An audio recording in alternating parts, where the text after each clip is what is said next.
안녕하세요. 지역사회 간호와 간호관리를 맡고 있는 이금남입니다. 온라인으로 만나 뵙게 돼서 반갑고요. 저희 학원에서 저희 온라인 수업이 여러분들 합격하는 데 많은 도움이 되기 바라고요. 합격에 이끄는 길잡이가 되기 바랍니다. 저희 온라인 수업에서는 크게 이론 수업과 문제풀이로 이루어지는데, 이론 수업은 교재로 할 거고요. 교재 내용을 볼 것 같으면 이론과 문제가 같이 되어 있거든요. 그래서 이론은 요약 정리하는 식으로, 우리가 시간이 한정되어 있다 보니까 요약 정리하는 식으로 할 거고, 중간중간 필기가 들어갈 거예요. 그래서 필기는 많지 않으니까 여유분에다가, 교재의 여백분에다가 여러분들이 메모하시면 될 것 같고요. 문제는 다 풀 수도 있고 하지만 이것 또한 시간이 한정되어 있기 때문에 간략하게 우리가 살펴보게 될 겁니다. 그래서 이론 수업은 교재 중심으로 이론 간단하게 요약 정리하고 문제 간단하게 살펴보고 이렇게 들어갈 거고요. 이론 수업이 다 끝나고 난 다음에 우리가 문제풀이라는 걸 하게 될 거거든요. 이 문제풀이는 기출문제 중심으로 풀이하게 될 겁니다. 기출문제는 우리가 지역사회 간호와 간호관리 같은 경우는 우리가 공개되지 않기 때문에 대부분 시험을 보신 분에 의해서 복원된 거예요. 그러다 보니까 완전하진 않다는 것, 우리가 많은 수험생에 의해서 복원된 거다 보니까 완전하지 않고 여러분들이 참고하는 수준에서 이렇게 보게 될 겁니다. 그래서 수업이 다 끝나고 난 다음에는 여러분들 어디서 어떤 문제가 주로 나왔구나 이런 것들을 파악할 수 있으셔야 되고요. 그 다음에 어떤 문제가 출제되겠구나, 기본적인 문제는 예측할 수 있으셔야 돼요. 그래서 그걸 목표로 우리가 열심히 강의해 보도록 하죠. 그래서 여러분들 합격하는데 꼭 많은 도움이 되기 바랍니다. 그래서 오늘 지역사회 간호 1장 바로 들어가도록 하죠. 일단 지역사회 간호 들어가는 데 있어서 우리가 제목부터 살펴보도록 하죠. 지역사회 간호. 여러분들 간호는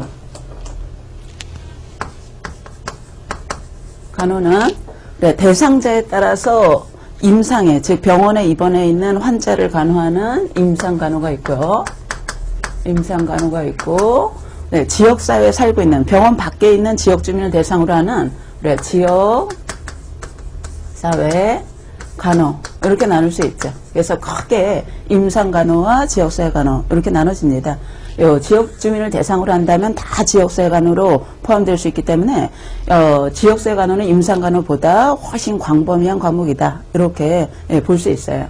그리고 지역사회 간호 사업은 또 우리가 크게 분류하는 학자에 따라서 좀 다르지만, 우리가 분류해 보자면 지역주민에게 어떤 사업이 제공되는가에 따라서 내용별 사업이 있고요. 내용별 사업이다 이렇게 얘기하기도 하고, 또 서비스별 사업이다 라고도 얘기할 수 있어요. 그래서 어떤 사업이 제공되는가에 따라서 분류할 수도 있고요. 예를 들자면 우리가 감염병 관리 사업이다, 여기에 들어가는 것이 감염병 관리 사업이다, 또 만성퇴행성 질환 관리 사업이다, 건강증진 사업이다, 이런 것들은 우리가 지역주민 대상으로 어떤 서비스를 제공하는가에 따라서 구분한 지역사회 간호 분야다, 이렇게 볼 수 있고요. 또한 지역사회 간호는 대상자로도 분류할 수 있어요. 대상자별. 여러분들 지역주민 중에서 누굴 대상으로 하는가에 따라서 우리가 모자를 대상으로 하면 모자보건 이렇게 얘기를 하는 거고요. 학생을 대상으로 하면 학교보건, 또 근로자를 대상으로 한다 산업보건, 노인을 대상으로 한다 노인보건, 이런 식으로 우리가 대상자별로 나눌 수 있죠. 그래서 앞으로 우리가 쭉 살펴보게 될 지역사회 간호는 요 내용별 사업과 대상자별 사업, 이런 것과 관련된 내용을 앞으로 쭉 다룰 거다, 이렇게 생각하시면 되겠습니다.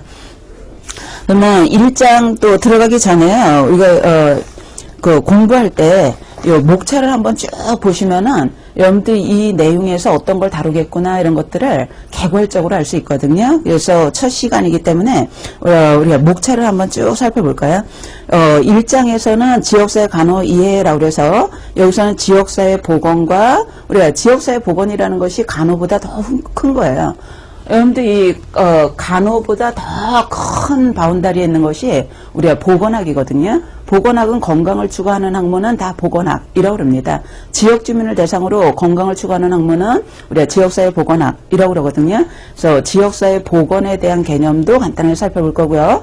이 안에서 지역주민 대상으로 우리 간호사에 의해서 제공되는 간호사업, 그죠? 지역사회 간호에 대한 개념도 살펴볼 거고, 또 지역사회 간호하는 데 있어서 기초가 되는 이론들이 있겠죠.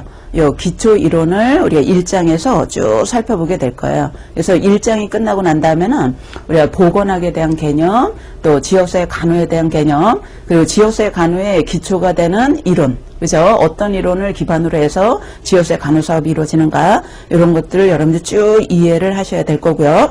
그 다음에 2장에서는 여러분들 지역주민 대상으로 간호 사업을 실시할 때 아무렇게나 실시하는 게 아니겠죠. 우리가 과학적인 과정에 의해서, 근거가 있는 과정에 의해서 실시되기 때문에 이 2장에서는 지역사회 간호 과정, 우리가 활동을 제공할 때 어떤 과정에 의해서 제공되는가, 이 과정과 그다음에 그 간호 사업을 제공할 때 이용하는 우리가 수단이라던가 방법이라던가 이런 것들을 우리 2장에서 다루게 될 겁니다. 그래서 2장이 끝나면은 우리가 어떤 과정에 의해서 간호 사업이 제공되는구나, 그리고 어떤 방법 수단이 사용되는구나, 이런 것들을 알 수 있으셔야 되겠고요. 네, 3장에서는 보건의료 시스템에 대한 얘기를 할 거거든요. 여러분들 한 나라에는 사회 제도가 있고요. 그 안에 보건의료와 관련된 우리가 제도가 있겠죠. 그래서 3장에서는 크게 우리가 한 나라의 보건의료와 관련된 시스템, 체계, 이걸 쭉 살펴보게 될 겁니다. 그 다음에 4장은 우리가 결국은 지역사회 간호든 지역사회 보건이든 건강을 추구하는 거잖아요. 그래서 4장에서는 우리가 건강에 대한 개념을 살펴볼 거고요. 그 다음에 최근에 우리가 지역사회 간호 사업에서 가장 초점이 되고 있는 건강 증진. 여러분 예전에는 질병 예방이라던가 조기 발견이라던가 이런 것들을 강조했다면 최근에는 만성통성 질환이 많아지면서 생활 습관을 건강하게 바꾸기 위한 건강 증진 사업이 아주 핵심 사업이 되고 있거든요. 그래서 건강 증진에 대해서 우리가 4장에서 살펴볼 거고요. 그 다음에 5장은 지역 주민 대상으로 보건의 목적을 달성하기 위해서 연구하는 학문을 역학이라고 그러는 거예요. 개인을 대상으로 하는 게 아니라 우리 인구 집단을 대상으로 해서 건강이라는 목적을 달성하기 위해서 연구하는 학문을 역학이라고 그러는데, 역학에 대해서 쭉 살펴볼 거고요. 그 다음에 질병 관리에 대해서 살펴볼 거예요. 질병은 감염병이 있고 우리가 비감염성 질환, 만성통성 질환 같은 것이 있죠. 그런데 우리가 지역사회 간호 같은 경우에는 지역 주민 전체를 대상으로 하다 보니까 우리가 감염병 같은 문제가 발생했을 때는 개인의 문제가 아니라 인구 집단 전체의 문제가 될 수 있거든요. 그래서 우리가 지역사회 간호에서 우선순위가 아주 높은 질병 관리가 감염병입니다. 그래서 감염성 질환의 관리에 대한 것을 우리 중점적으로 살펴보게 될 거고요. 그 다음에 7장은 우리가 가정간호사, 가정전문간호사에 의해서 6장은 가족간호에 대해서 살펴볼 거예요. 지역주민 전체를 대상으로 하더라도 우리가 단위는 가족이 되는 거거든요. 그래서 우리가 지역사회 간호사업의 단위가 되는 가족을 단위로 하는 간호사업을 우리가 6장에서 살펴볼 거고요. 7장은 우리가 가정전문간호사에 의해서 제공되는 가정간호사업이라던가, 그 다음에 인구층 중에서 노인을 대상으로 하는 노인보건사업이라던가, 그 다음에 말기 환자를 대상으로 하는 호스피스 간호, 또 장애인을 대상으로 하는 재활간호사업, 또 지역주민에게 정신질환을 예방하고 정신건강을 유지증진하기 위한 우리가 정신보건사업, 이렇게를 우리가 모아서 제목을 지역사회 중심 간호사업이라고 제목을 붙였는데요.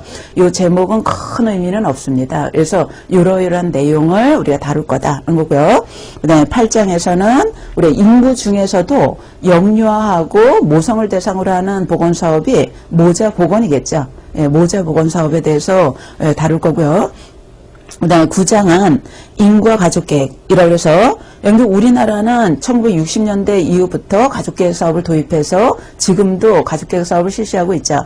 이 가족계획 사업 중에 하나가 뭐냐면 우리나라에서는 인구를 조절하는 사업이 가족계획 사업으로 포함됩니다. 그래서 9장에서는 이 가족계획 사업과 인구 조절 사업에 대한 얘기를 우리가 쭉 하게 될 거고요. 그 다음에 10장에서는 여러분들 인간에게 질병을 발생시키는 데 있어서 사람과 관련된 요인도 있고 질병의 원인 요인도 있지만은 사람을 둘러싸고 있는 모든 것을 환경이라고 그러는 거죠.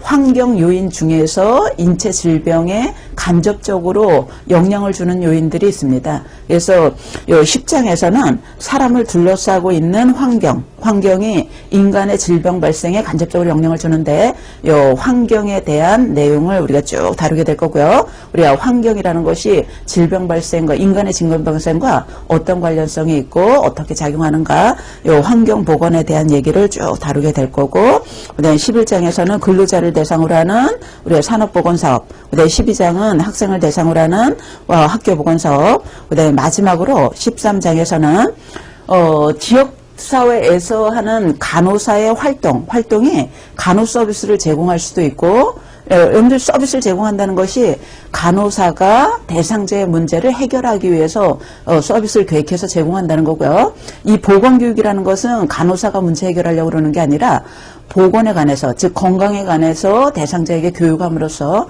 대상자의 지식이라던가 태도라던가 행동 이런 것들을 바람직하게 바꿈으로써 스스로 문제를 해결할 수 있도록 하는 간호활동을 우리가 보건교육이라고 합니다.